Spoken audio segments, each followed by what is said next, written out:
Hi there, my name's Jack Talbot. I'm a first year secondary school teacher at Horsham College in the Wimmera region, and I'm going to be discussing with you my articulation of practice in regards to my teaching context and the book The Rabbits by John Marsden and Sean Tan. My discussion today is going to focus on my Year 8 English class, which is a learner group of 20 students, 13 male and 7 female, who are students in Horsham College's mainstream learning program.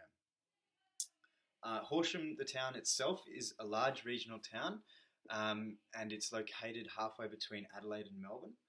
The college has around 900 enrolments in 2015, and just 25 of these students are English as additional language students, and 4% of the school's population identify as Aboriginal and Torres Strait Islander or ATSI peoples. The region's average ICSEA score, which is a measure of relative socioeconomic disadvantage, is just 961.3, and this is 36 points below the state's average. According to the Australian Early Development Index, children living in socioeconomically disadvantaged communities like Horsham are more likely to be developmentally vulnerable. So the AEDI index measures domains of early childhood development, including physical health and well-being, or things like social competence and communication skills. And almost a quarter of children in the Horsham and greater region are developmentally vulnerable in one or more of these domains. Meanwhile, youth unemployment in the town sits at a very high rate of 15.3%, which is the fourth highest in the state. And the region also has a serious drug problem with the drug ice. And some students at our school are suffering as a part of this. 1.5% of the region's population identify as ATSI peoples, and there are 5 local traditional owner groups. They are the Watchabaluk, the Yadwa, the Yawajali, the Wagaya, and the Japulguk clans. These peoples and other nearby family groups, such as those from the Garwood region, represent 30 to 40,000 years of Indigenous history in the Wimmera. 2 of my Year 8 learners do identify as ATSI, although English is the first and only language that is spoken by these 2 students. There's currently 25 EAL students at Horsham College, as I mentioned earlier. However, none of these students are in my Year 8 English class. So we do not have any EAL background students in Year 8B English. I do have 2 male students that have learning difficulties, and these are impacted upon by their low literacy levels and factors that are external to the classroom, such as challenging home lives. I'm now going to talk briefly about the justification for embedding intercultural understanding, including Aboriginal and Torres Strait Islander perspectives in my classroom, and also the importance of doing this at Horsham College itself. It's very important that school students be exposed to a diverse range of cultural perspectives, including ATSI knowledge, history, and beliefs. To ignore diversity in our classrooms is to deny the multitude of perspectives that are present in Australian society. And this also tells students that Australia's predominant Anglo-centric knowledge base is the only means to making sense of the world. When we endeavour, though, to expose our learners to a range of different perspectives, as Nakata explains, we give students a more flexible viewpoint for appreciating the complexity of the world around them. The Australian curriculum prioritises the enrichment of students' respect and empathy for others. Aboriginal and Torres Strait Islander histories and cultures is a cross-curriculum priority, whilst intercultural understanding is one of 8 general capabilities. This means that these areas must be addressed and embedded in all areas of learning in Australian schooling. Similarly, the Melbourne Declaration recognises that education plays a fundamental role in developing a socially cohesive society that is built upon understanding and respect of each other. Thus, schooling, it's essential that it empowers students to recognise the value of diversity and also equip them with the ability to communicate and cooperate across varied cultural bounds. The recognition of Australia's Indigenous cultures is a really important and fundamental part of this ideal, and so regular engagement with content that develops students' awareness of ATSI perspectives is an opportunity to encourage the process of reconciliation between Australia's Indigenous and non-Indigenous cultures. Furthermore, exposing learners from Horsham to diverse content is particularly important when we consider the region's relatively monocultural demographic. So my learners at Horsham College are not exposed to the same connectivity with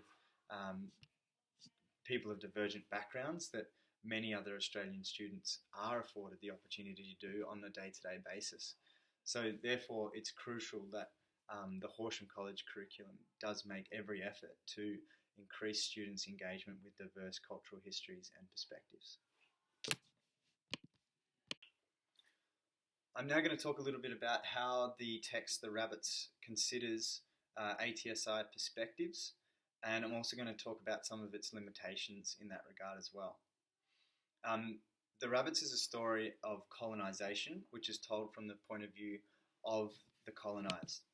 The story is set in a surreal yet unmistakably Australian landscape, and the storyline parallels the British Empire's invasion of Aboriginal Australia, which took place over 200 years ago. The book's sparing words and stylised images give witness to environmental and cultural devastation at the hands of a strange and domineering culture. Neither Marsden nor Tan identify as Atsi. However, the story is told from the perspective of a young Indigenous Australian. The opening line on this page says, "The rabbits came many grandparents ago," and this establishes the book's Indigenous perspective. Rather than framing the story's timeline through a European understanding of chronology, the scene here is connected to the narrator's ancestry. As young Kaporta and Kirby explain, connecting stories to family and community ties is an Indigenous means to storytelling and learning. Through this technique, readers glimpse an Indigenous perspective of colonisation, and this helps to build audience empathy for the powerlessness and suffering that ATSI peoples have been subjected to since the British invasion. Tan and Marsden represent the story's colonists as rabbits, whilst Numbats represent the colonised Indigenous peoples.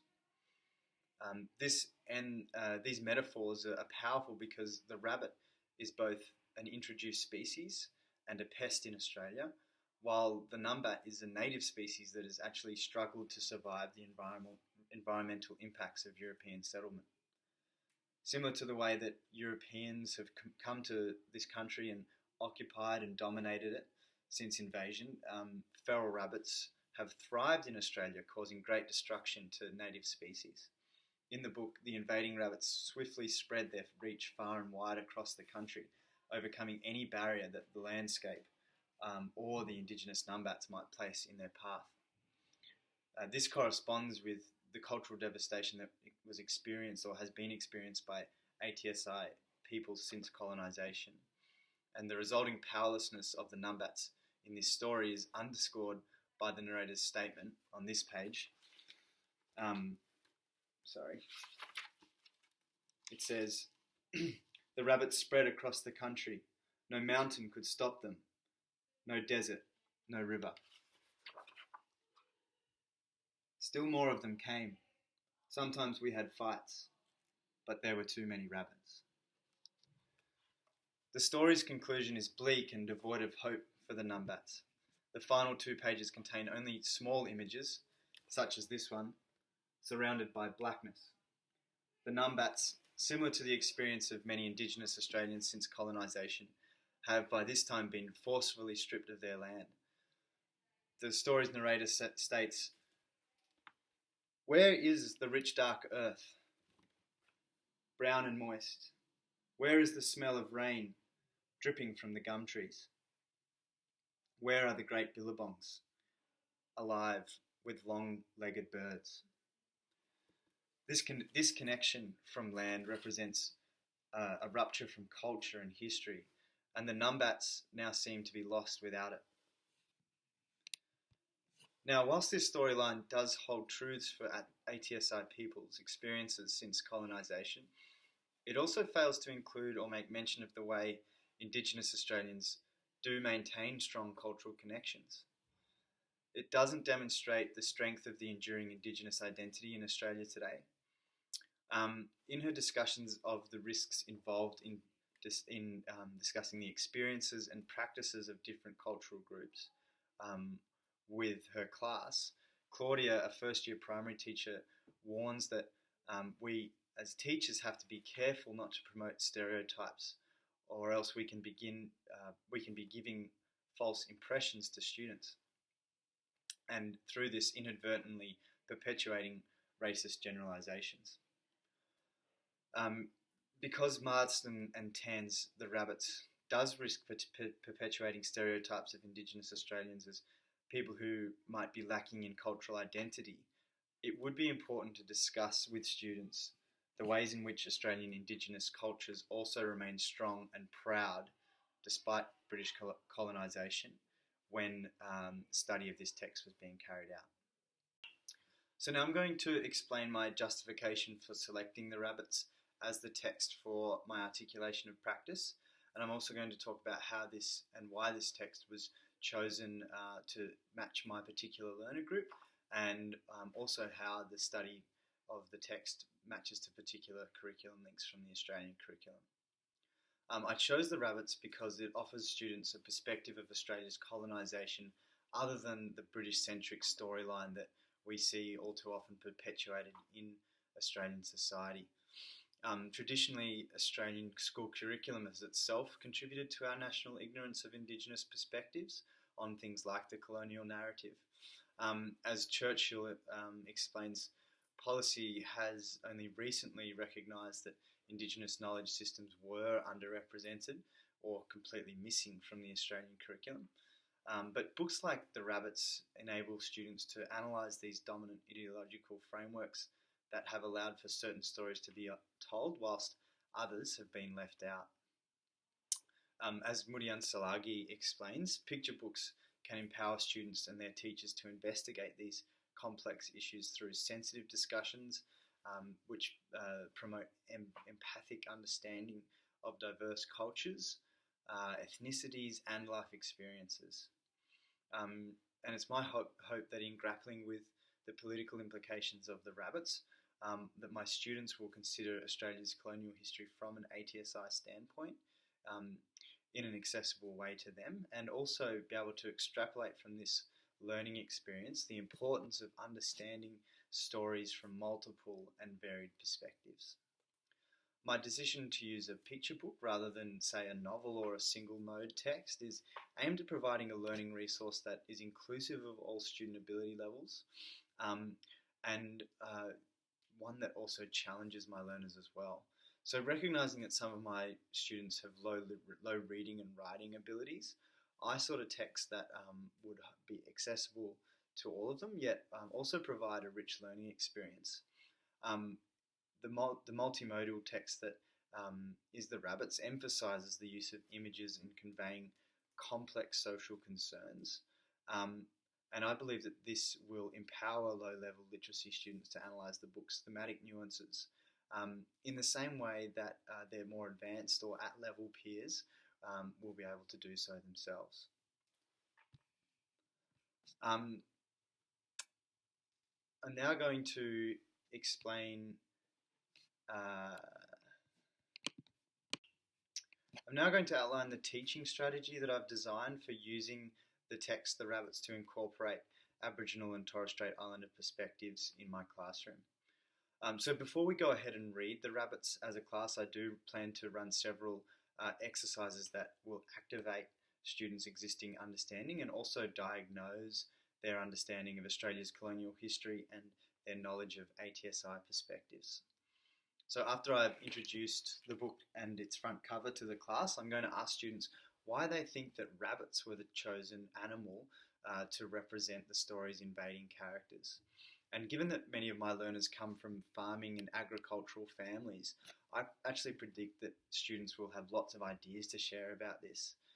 They're going to be aware of where rabbits came from, that they're not a native species, and they're also going to be able to describe things like how good rabbits are at surviving and flourishing in the Australian outback. I will proceed then to use this expertise of students to explain and relate to them the way that rabbits have invaded and infiltrated the Australian landscape is quite similar to the concept and lasting impacts of colonisation here in Australia on Indigenous people. Then I'm going to divide the group into smaller groups and give each a copy of Lauren's Know What, Learn How table. This table is taken from the book What Expert Teachers Do, and it's divided into 4 sections. The first is what we know already. Second is what we want to find out. The third is what we have learned. And also the fourth then is what can we do to learn more, or how can we learn more. So I'm going to ask each group to complete the first 2 columns as a starting point, what we know already and what we want to find out, and ask them to draw on prior knowledge from our conversations that we've had at the beginning of class, and also that which they know already about the impacts of colonialism on ATSI peoples. And I also want them to consider what information they hope to encounter when we do go ahead and read the rabbits. I'm then going to read the book to the class and then ask students to, as I'm reading, pay close attention to how the images of the landscape change as the book progresses, to see if students can identify how the impact of the rabbits changes the Australian landscape and the Numbat's livelihood the longer that they stay. Once the reading is completed, I'm going to discuss with the group how the images on how the image on pages 1 and 2, this one we see here at the beginning of the book before the rabbits have invaded, and then I'm going to ask them to compare this image to that found towards the end of the book on page 25 and 26, where we see the rabbits in total control with a huge brick wall and the environment before it completely devastated. Then finally, I'm going to ask students to return to their groups and to complete the Know What, Learn How table from Lochran. And students, in completing the final 2 phases of this table, will be articulating what they've learned from the book about ATSI perspectives on colonialisation, and they're also going to be including their own thoughts about how they might learn more about this issue as a precursor to the next lesson. That's all that I have to say about my articulation of practice today. Thank you very much for listening.